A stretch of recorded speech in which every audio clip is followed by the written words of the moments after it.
ಶಾಸನವನ್ನ ಬರೀತಾ ಇರ್ತಕ್ಕಂಥ ಭ್ರಷ್ಟ ಕಾಂಗ್ರೆಸ್ ಸರ್ಕಾರ ಇವತ್ತು ಎಷ್ಟು ಬೇಗ ತಲುಪ್ತದೋ ಅಷ್ಟು ಬೇಗ ರಾಜ್ಯದ ಜನತೆಗೆ ಒಳ್ಳೆಯದು. ಆಗ ಇಷ್ಟು ಮಾತ್ರ ಸಂದರ್ಭದಲ್ಲಿ ಹೇಳ್ತೇನೆ, ಸಾಕಷ್ಟು ಸಮಯ ಆಗಿದೆ.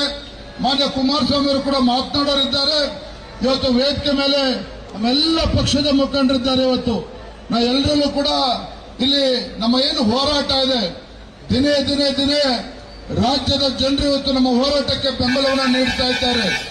ರಾಜ್ಯದ ಮೂಲೆ ಮೂಲೆಗಳಿಂದ ನಮ್ಮ ಹೋರಾಟಕ್ಕೆ ಬೆಂಬಲವನ್ನು ನೀಡ್ತಾ ಎಷ್ಟು ಸಾಧ್ಯ ಆಗುತ್ತೋ ಅಷ್ಟು ಬೇಗ ಇಂಥ ಭ್ರಷ್ಟ ಕಾಂಗ್ರೆಸ್ ಸರ್ಕಾರವನ್ನು ತೊಲಗಿಸಿ ಎನ್ನುವ ಮಾತನ್ನು ಹೇಳ್ತಾ ಇದ್ದಾರೆ. ಹಾಗಾಗಿ ನಮ್ಮ ಹೋರಾಟ ಈ ನಾಡಿನ ಜನತೆ ಪರವಾಗಿರ್ತಕ್ಕಂಥ ಹೋರಾಟಕ್ಕೆ ತಮ್ಮೆಲ್ಲರ ಸಂಪೂರ್ಣ ಬೆಂಬಲ ಆಶೀರ್ವಾದ ಇರಲಿ ಅಂತ ಹೇಳ್ತಾ ತಮ್ಮೆಲ್ಲರೂ ಕೂಡ ಈ ಸಂದರ್ಭದಲ್ಲಿ ಒಂದಿಷ್ಟು ಕೊನೆಯಲ್ಲಿ ಒಂದು ಮಾತನ್ನು ಹೇಳ್ತಾನೆ. ಈ ಹೋರಾಟ ಬಿಜೆಪಿ ಮತ್ತು ಜೆಡಿಎಸ್ ಪಕ್ಷ ಸನ್ಮಾನ್ಯ ಯಡಿಯೂರಪ್ಪನವರು ಕುಮಾರಸ್ವಾಮಿ ಅವರು ಚಾಲನೆ ಕೊಟ್ಟಿರ್ತಕ್ಕಂಥ ಹೋರಾಟ ಹಿಂದೆ ಒಂದು ಸಂದರ್ಭ ಇತ್ತು.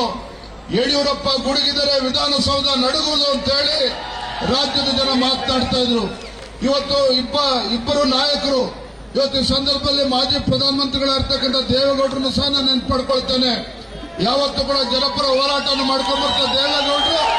ಇಂಥ ಹೋರಾಟಕ್ಕೆ ಬೆಂಬಲ ನೀಡಿರ್ತಕ್ಕಂಥದ್ದು ನಮಗೂ ಕೂಡ ಒಂದು ಆನೆ ಬಲ ಬಂದಂತಾಗಿದೆ ಅಂತ ಹೇಳ್ತಾ ಈ ಒಂದು ಹೋರಾಟಕ್ಕೆ ತಮ್ಮ ಬೆಂಬಲ ಇರಲಿ ಅಂತ ಹೇಳ್ತಾ ಇವತ್ತು ಈಗ ತಮ್ಮೆಲ್ಲರನ್ನು ಸಹ ಉದ್ದೇಶಿಸಿ ಮಾಜಿ ಮುಖ್ಯಮಂತ್ರಿಗಳು, ಕೇಂದ್ರದ ಸಚಿವರು, ಸನ್ಮಾನ್ ಜಾತ್ಯತೀತ ಜನತಾದಳದ ಅಧ್ಯಕ್ಷ ಇರ್ತಕ್ಕಂಥ ಎಚ್ ಡಿ ಕುಮಾರಸ್ವಾಮಿ ಅವರು ತಮ್ಮನ್ನೆಲ್ಲರೂ ಉದ್ದೇಶ